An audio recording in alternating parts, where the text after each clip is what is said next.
તો અમદાવાદમાં ફરી ચાલ્યું છે મનપાનું બુલડોઝર। આ વચ્ચે તમને જણાવી દઈએ કે સાબરમતીમાં આવેલા બળદેવનગરમાં ડિમોલેશનની કામગીરી હાથ ધરવામાં આવી છે। ટીપી રસ્તો ખુલ્લો કરવા માટે વહેલી સવારથી જ ડિમોલેશનની કામગીરી કરવામાં આવી રહી છે। કોર્પોરેશને 30 જેટલા ગેરકાયદે બાંધકામો હટાવી દીધા છે। ચુસ્ત પોલીસનો બંદોબસ્ત જોવા મળ્યો છે અને બાંધકામ હટાવવા માટેની કામગીરી ચાલી રહી છે।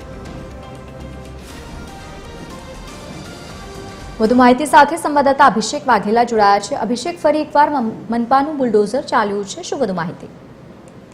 બિલકુલ લવલી, વાત કરીએ તો છેલ્લા ઘણા સમયથી જે ગેરકાયદેસર વસવાટ કરતા હોય અને દબાણો જે કર્યા હોય તેને દૂર કરવાની કામગીરી જે છે તે મનપા દ્વારા કરવામાં આવતી હોય છે। તેવામાં આજની જ્યારે વાત કરીએ તો અમદાવાદના સાબરમતી વિસ્તારમાં આજે વહેલી સવારે એક મોટી કાર્યવાહી જે છે તે કરવામાં આવી છે, જેમાં ટીપી રોડને અવરોધમુક્ત કરવા માટે જે બળ છે ત્યાં ગેરકાયદેસર બાંધકામો કર્યા હતા તેના પર બુલડોઝર જે છે તે ફેરવવામાં આવ્યા હતા। આજે વહેલી સવારે 5 વાગ્યાની વાત કરવામાં આવે તો 5 વાગ્યે મહાનગરપાલિકાની જે ટીમ જે છે તેને ચુસ્ત પોલીસ બંદોબસ્ત સાથે આ કાર્યવાહી શરૂ કરી હતી।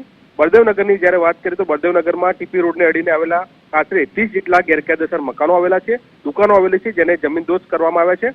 સાથે આ રોડ વર્ષોથી અતિક્રમણને કારણે સાંકડો પડી ગયો હતો, જેના કારણે થઈને વાહન વ્યવહાર જે છે તેને મોટી અડચણો જોવા મળતી હતી।